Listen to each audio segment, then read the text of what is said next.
Johnny Carson revealed the 9 Golden Age guests who were actually evil. For 30 years, Johnny Carson brought America's biggest stars into living rooms across the country.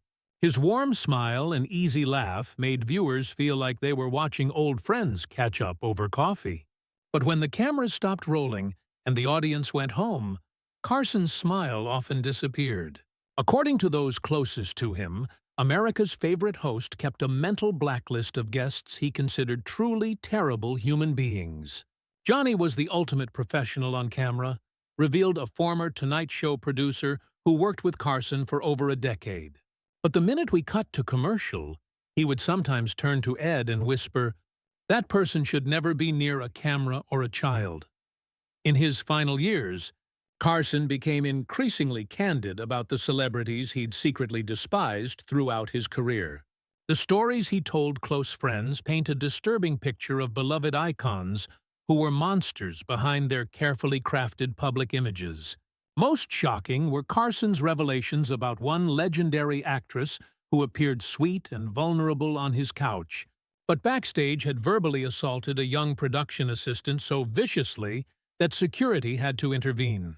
And the beloved male star who Carson caught doing something so disturbing in his dressing room that the host nearly called the police. These weren't just difficult personalities or demanding stars. According to Carson, these were genuinely dark people hiding behind fame and talent. Predators, abusers, and manipulators who the industry protected for decades. But first, we need to understand why the first name on Carson's list earned his most intense dislike, and the private backstage confrontation no one has ever revealed until now. Well, first of all, I'm stage-struck, and I think they all know that. Secondly, I try to get a film that has audience identification. Joan Crawford, the Hollywood queen with ice in her veins. When Joan Crawford appeared on The Tonight Show in 1970, viewers saw the gracious Hollywood legend they'd admired for decades.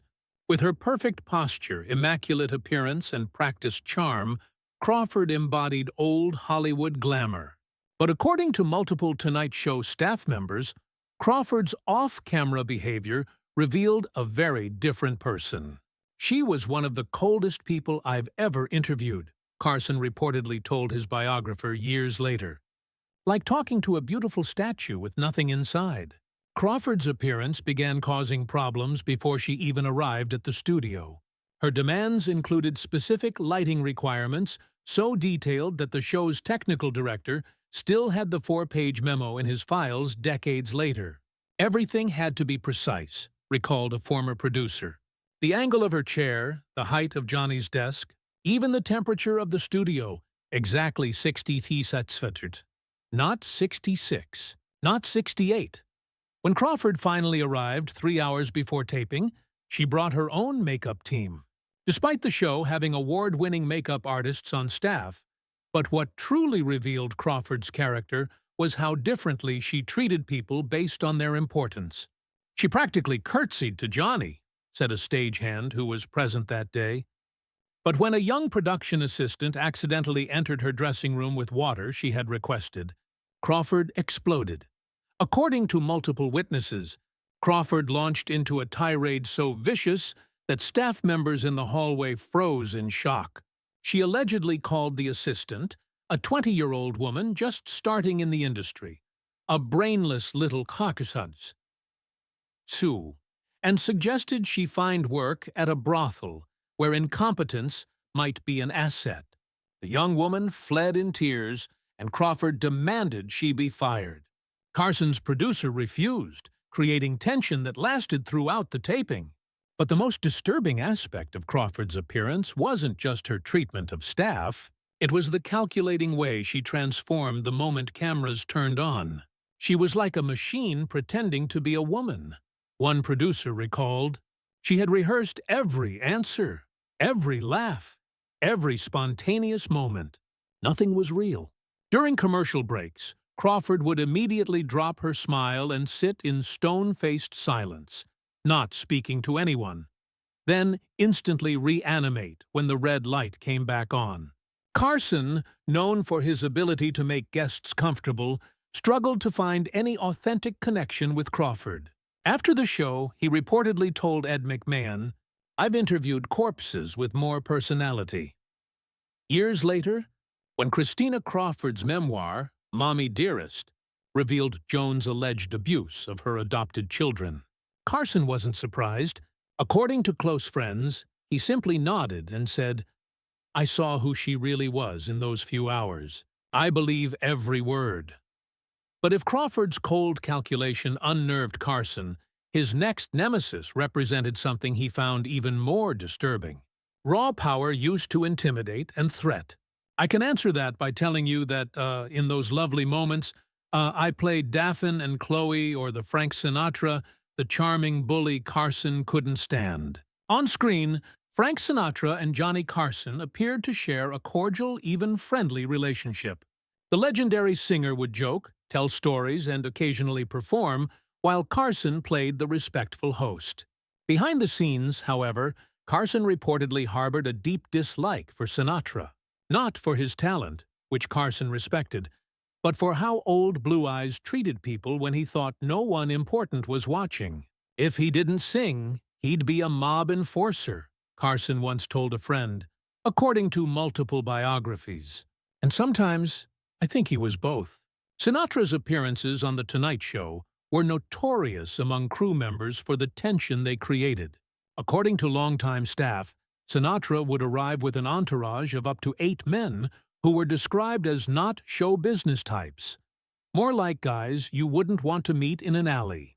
These men would spread through the studio watching staff and creating an atmosphere one cameraman described as like being under surveillance.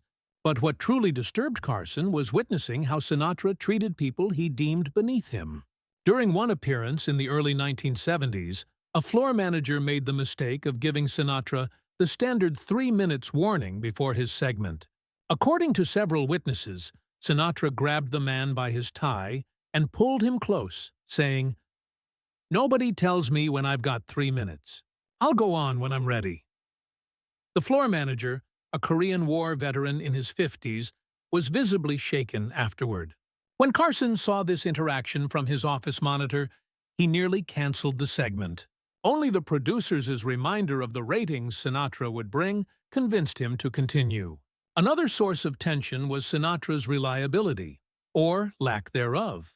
He allegedly canceled appearances last minute multiple times, including once just 2 hours before taping when he was already in the building, but decided he wasn't in the mood. The most revealing moment came during a commercial break when Sinatra made a disparaging comment about a female staff member's appearance, loud enough for those nearby to hear. Carson, breaking his usual professional detachment, coldly responded, "We don't talk about my staff that way here." The tension was palpable, with Sinatra visibly surprised that anyone, even Johnny Carson, would challenge him. When the cameras returned, both men maintained their professional facades, but crew members noticed Carson's questions became notably shorter and less engaged. After that appearance, Carson reportedly told his producer, "I don't care what his ratings are. Limit him to once a year maximum." What makes this particularly significant is that Carson rarely involved himself in booking decisions and almost never banned guests outright. For him to restrict Sinatra's appearances spoke volumes about his personal distaste for the singer's behavior. While Sinatra represented the bullying side of celebrity power, Carson's next problematic guest demonstrated a different kind of difficult, the overwhelming ego that recognized no boundaries or formats. Now, the argument against what I'm saying is that the world is full. All the best young directors are soaked. Orson Welles, the genius who thought rules were beneath him. Orson Welles appeared on The Tonight Show multiple times during the Carson era, always generating memorable television with his booming voice, larger-than-life presence, and remarkable stories from his storied career. Viewers at home saw a charming, brilliant racer. Carson and his staff saw something else, a man whose ego had grown so enormous that he believed normal rules of television simply didn't apply to him. "Never again," Carson reportedly said, after one particularly difficult Welles appearance. That guy thinks he's still running Rome. The problems typically began before Wells even arrived at the studio. According to Tonight Show writers, Wells routinely dismissed any prepared questions or topics Carson's team had developed. He told us our questions were pedestrian and obvious. One former writer recalled, he literally crossed them all out and handed back an empty page.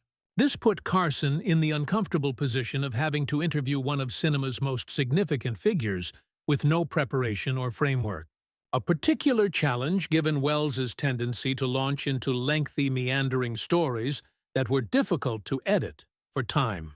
During one appearance in the mid-1970s, Wells was scheduled for a 7-minute segment. He stayed on the couch for nearly 25 minutes, ignoring multiple subtle cues from Carson that it was time to wrap up. Johnny had a series of signals he would give guests when time was running short, a director explained. Wells saw them all and just kept talking. We had to bump 2 other guests entirely. Wells's behavior toward staff was equally dismissive.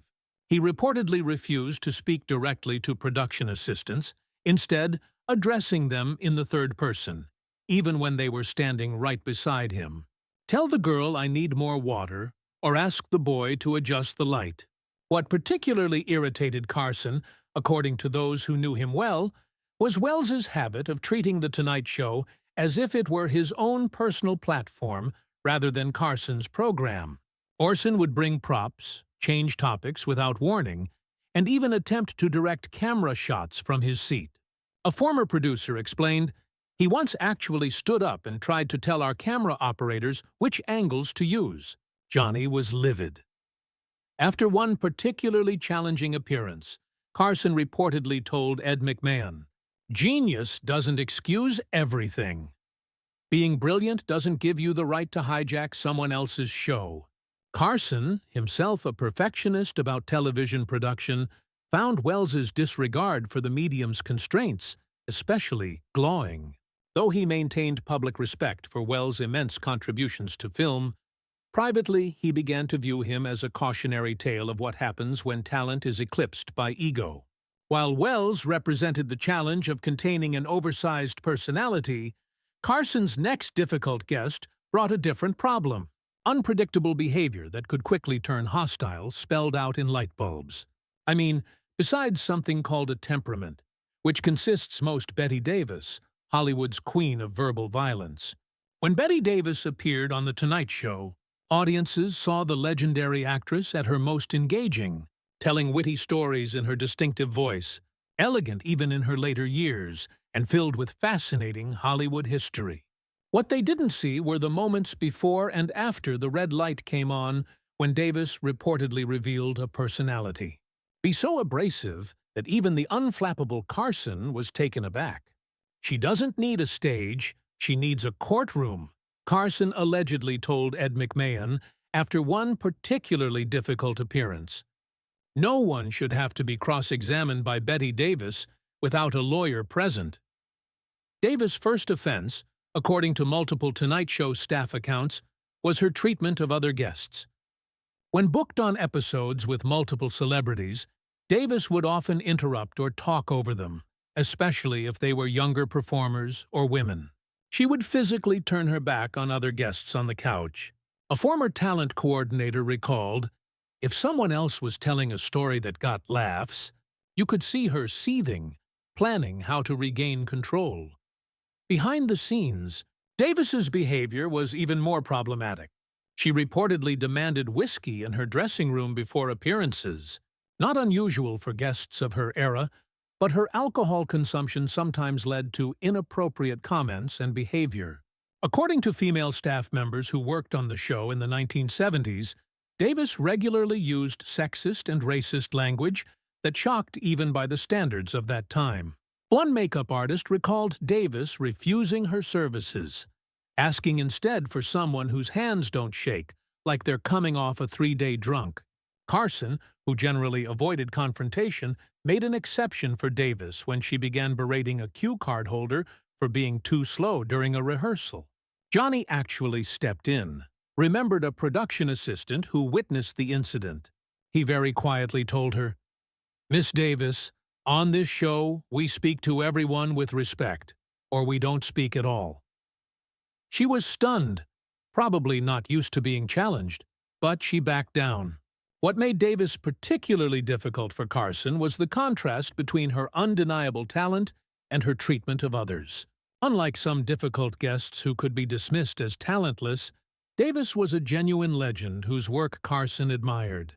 After her final appearance on the show in the early 1980s, Carson reportedly told his producer, "That's the last time. Life's too short to spend it being verbally flogged by Betty Davis, no matter how many Oscars she has." While Davis at least directed her barbs at adults who could defend themselves, Carson's next problematic guest brought a different kind of discomfort behavior toward young women that crossed professional boundaries. Some too. "Oh, sure, I make you strong and tall." Mickey Rooney, the aging child star with wandering hands. Mickey Rooney was Hollywood royalty, the #1 box office star from 1939 to 1941, and a living connection to the industry's golden age. His appearances on The Tonight Show should have been nostalgic celebrations of an illustrious career. Instead, according to multiple staff accounts, Rooney's visits became notorious for his inappropriate behavior, chaotic energy, and occasional intoxication. He thinks being short gives him license to be a pervert.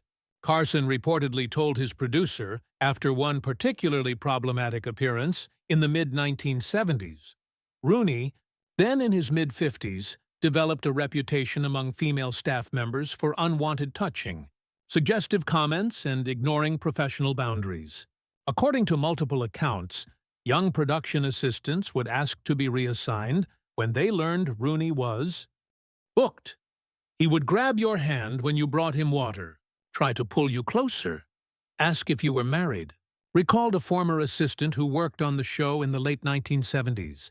If you tried to leave, he'd hold on to your wrist just a little too long. Even more concerning was Rooney's apparent inability to recognize when he'd had too much to drink.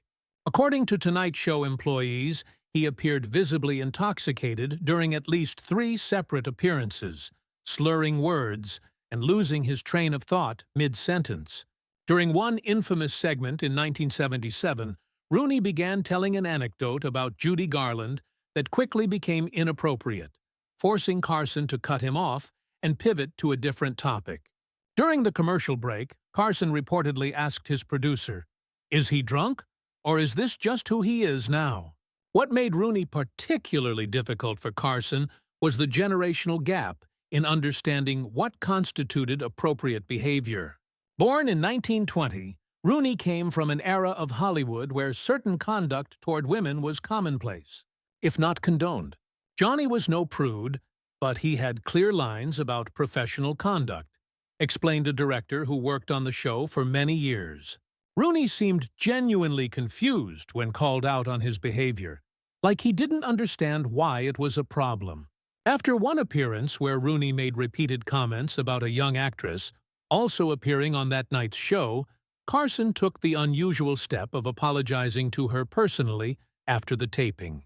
"I've never seen Johnny so embarrassed by a guest behavior," the director recalled. He told her, "That's not how professionals act on my show, and it won't happen again." True to his word, Rooney's appearances became less frequent in the late 1970s and early 1980s, with Carson reportedly insisting on daytime pre-tapings rather than live evening broadcasts when Rooney was booked. While Rooney's behavior created uncomfortable situations, Carson's next challenging guest brought a different kind of difficulty.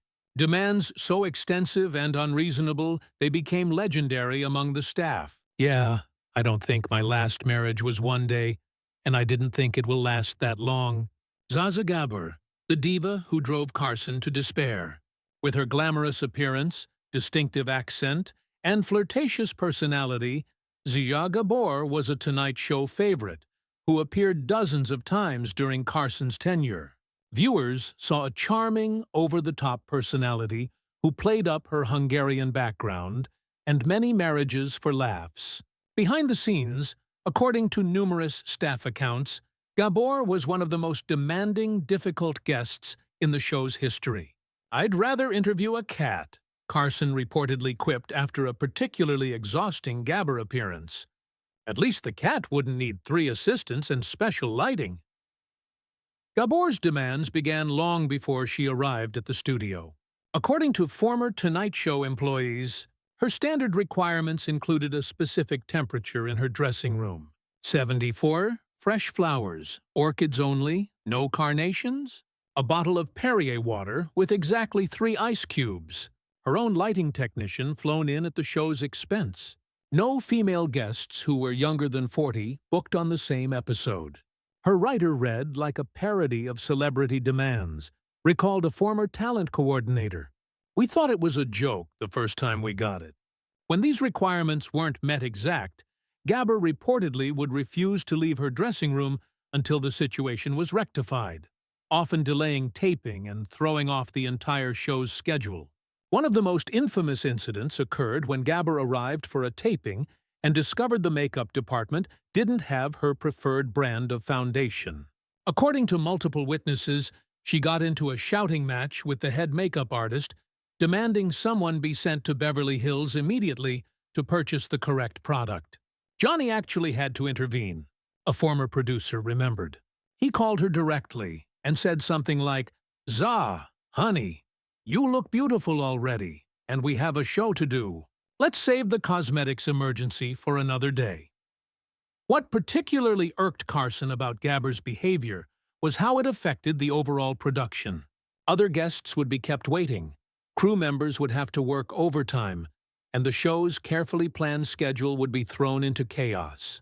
After one appearance where Gabber arrived 40 minutes late and then complained about her introduction, Carson reportedly told his executive producer, "Next time she wants to be on, tell her we've renamed the show The Tonight Show, starring Zaha Gabor, and I'll be happy to be her sidekick." Despite these frustrations, Gabor continued to appear on the show throughout Carson's tenure, a testament to her undeniable entertainment value when the cameras were actually rolling. While Gabor's diva demands created logistical headaches, Carson's next challenging guest brought a different kind of discomfort. Unpredictable behavior that could quickly turn a light-hearted interview into an uncomfortable confrontation. Cow, the obnoxious mama. Shelley Winters, the unpredictable powder keg. Shelley Winters was a 2-time Oscar winner with a career spanning decades, from glamorous roles in her youth to character parts in her later years. On paper, she should have been an ideal Tonight Show guest. Experienced, accomplished, and full of Hollywood stories. In reality, according to those who worked on the show, Winters was one of Carson's most unpredictable and volatile guests. "Shell doesn't talk. She detonates," Carson reportedly said, after one particularly explosive appearance. Wers became infamous among the show's staff for her inability or unwillingness to adapt to the light, entertainment-focused format of late-night television. Rather than sharing amusing anecdotes or promoting current projects, she would often launch into intense political diatribes or deeply personal revelations that left Carson visibly uncomfortable. During one appearance in the mid-1970s, what began as a simple question about a recent film quickly evolved into Winters delivering a 5-minute uninterrupted monologue about government corruption, leaving Carson struggling to find a way to lightheartedly transition to a commercial. Johnny was a master of controlling conversations. But with Shelley, it was like trying to steer a tornado, recalled a former director. Once she got going, all he could do was wait for her to run out of steam. Winters' unpredictability wasn't limited to her conversational topics. She became known for physical outbursts as well. In one infamous incident on a British talk show, she threw a glass of whiskey in fellow guest Oliver Reed's face after he made sexist comments. This reputation for volatility made Tonight Show staff nervous whenever she was booked. "We would actually remove certain items from the set when we knew she was coming," admitted a former stage manager. Anything that could be thrown or knocked over would mysteriously disappear before her segments. Despite these challenges, what distinguished Winters from some of Carson's other difficult guests was that her behavior seemed to stem from genuine passion rather than malice or ego. She cared deeply about political and social issues and saw every public appearance as an opportunity to address them regardless of the venue's appropriateness. Carson, while visibly uncomfortable during her more intense moments, maintained a certain respect for Winter's authenticity. After one particularly fiery appearance where she criticized the Vietnam War, Carson reportedly told his producer, "I may not want to vacation with her, but at least she means every word she says." Nevertheless, Winter's appearances became less frequent in the later years of Carson's tenure, with the host preferring guests whose conversational style complemented rather than challenged the show's format. While Winter's passionate unpredictability created on-air challenges, Carson's next difficult guest represented something he found personally distasteful: extreme political views that targeted vulnerable communities. "I like big muscles and red core puzzles. I like a beautiful Jane Russell, the star whose politics Carson couldn't stomach." Jane Russell was one of Hollywood's most iconic sex symbols of the 1940s and 50s. Known for films like The Outlaw and Gentlemen Prefer Blondes. With her striking beauty and significant place in film history, she seemed like a natural recurring guest for The Tonight Show. Yet, after a few appearances in the early 1970s, Russell rarely returned to Carson's couch, a decision that, according to show insiders, stemmed from Carson's discomfort with her increasingly extreme political views and reported treatment of LGBTQ+ staff members. Carson, while personally a moderate Republican for much of his life, maintained a strict policy of keeping The Tonight Show relatively neutral on divisive political issues. Russell, however, reportedly used backstage interactions to express hardline conservative views that Carson found troubling.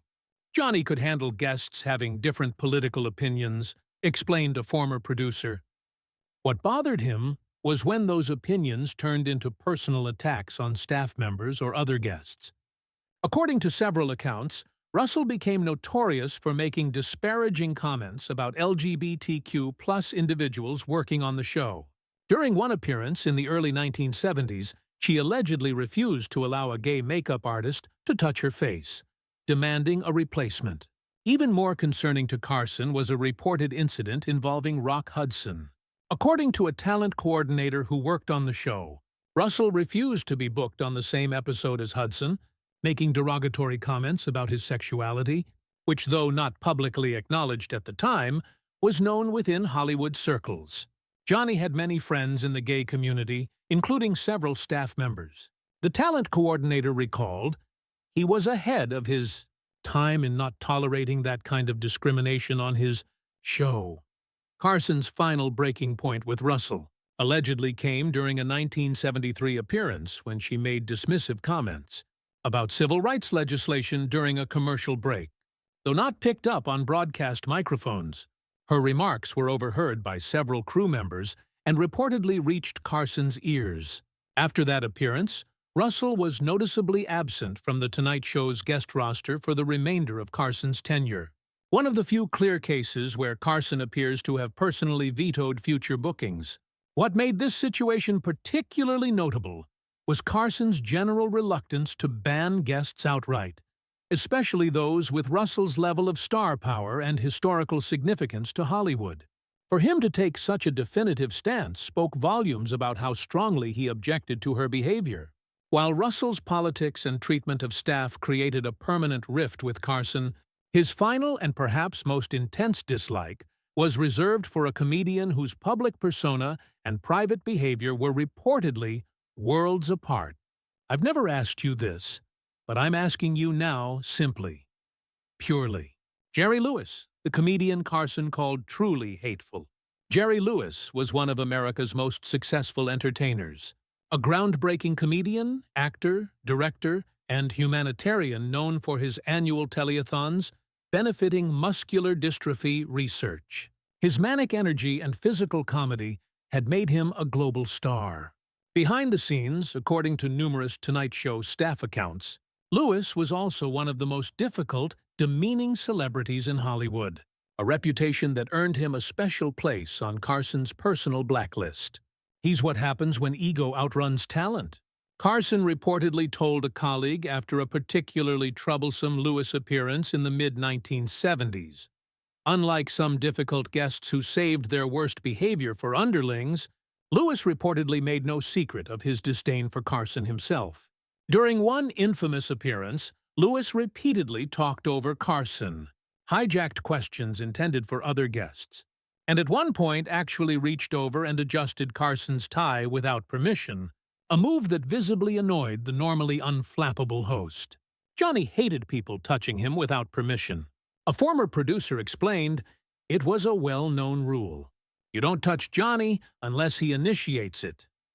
Lewis knew this and did it anyway as a power move. Lewis's treatment of crew members was allegedly even worse. According to several accounts, he would refuse to learn staffers' names, referring to them as, "Hey, you," or by their function, camera guy, makeup, girl, regardless of their experience or seniority. One particularly disturbing incident occurred when a camera operator reportedly coughed quietly during Lewis's rehearsal. According to multiple witnesses, Lewis stopped everything and launched into a tirade, screaming that the cameraman was a professional who breathes like an amateur and demanding he be removed from the studio. Jerry screamed at a camera op for breathing loudly, confirmed a floor manager who was present. Not talking, breathing. The poor guy had allergies. What Carson found most objectionable about Lewis was the contrast between his public persona as a tireless champion for children and his private behavior toward people who couldn't benefit his career. The Jekyll and Hyde routine made Johnny's skin crawl, recalled a producer who worked closely with Carson. He'd watched Jerry cry on his telethon about loving children, then come to our show and treat people like they were subhuman. After Lewis's final appearance on The Tonight Show in the early 1980s, Carson reportedly told his executive producer simply, "Never again." Though Carson rarely banned guests outright, Lewis joined the small group of celebrities who were effectively blacklisted from the show during its final decade. Years later, when asked about Lewis at a private dinner, Carson reportedly said something that shocked those present with its uncharacteristic harshness. "In a town full of phonies, he stands out as truly hateful, and that takes some doing." What Carson's blacklist reveals about Hollywood's true nature. Johnny Carson's private feelings about these 9 difficult guests. Joan Crawford, Frank Sinatra, Orson Welles, Betty Davis, Mickey Rooney, Zaza Gabor, Shelley Winters, Jane Russell, and Jerry Lewis offer a rare, unfiltered glimpse into Hollywood's reality behind the carefully maintained facade of glamour and charm. "Johnny saw everything," explained a longtime Tonight Show producer. "For 30 years, every major star had to go through him to reach the American public. He knew who was genuine and who was faking it." What makes Carson's assessments particularly valuable is that he had no reason to exaggerate or invent negative stories. Unlike tabloid journalists or disgruntled employees with axes to grind, Carson was at the absolute pinnacle of the entertainment industry. He had nothing to gain by criticizing these celebrities, and everything to lose if his honesty damaged relationships with potential guests. "Johnny wasn't looking to make enemies," noted his former producer. "Just the opposite, he wanted every interview to go smoothly. When he disliked someone, it was because they had made it impossible not to." Carson's unique position, part gatekeeper, part confessor to the stars, gave him an unparalleled perspective on celebrity culture. For 3 decades, stars revealed sides of themselves on his couch that they showed nowhere else, creating a bond of trust that made Carson's private judgments all the more significant. Perhaps most revealing is how Carson distinguished between guests who were merely difficult and those he considered truly problematic. He tolerated eccentricity, nervousness, even moderate ego. Understanding these came with the territory of fame. What he couldn't abide was cruelty, especially toward those with less power. "Johnny had a simple test," recalled his longtime director. "How did they treat the pages, the assistants, the guys working the cameras? That told him everything he needed to know about someone's character. In the years since Carson's death in 2005, many of his private opinions have been validated by broader revelations about these celebrities. Christina Crawford's allegations about her mother, Joan. Reports about Sinatra's connections to organized crime and stories of Mickey Rooney's inappropriate behavior have all been corroborated by multiple sources. This suggests Carson wasn't just being judgmental. He was recognizing genuine character flaws that Hollywood's publicity machine worked overtime to conceal from the public. The most sobering aspect of Carson's blacklist is how effectively the studio system protected these celebrities, despite their behavior being known to industry insiders. Long before social media and cancel culture, stars could maintain pristine public images while behaving abominably in private, secure in the knowledge that the studios, networks, and publications all had vested interests in maintaining their marketability. Today, one cell phone video could end a career, observed a former Tonight Show writer. Back then, someone could throw a chair at an assistant, and as long as they sold tickets, the story would never leave the building.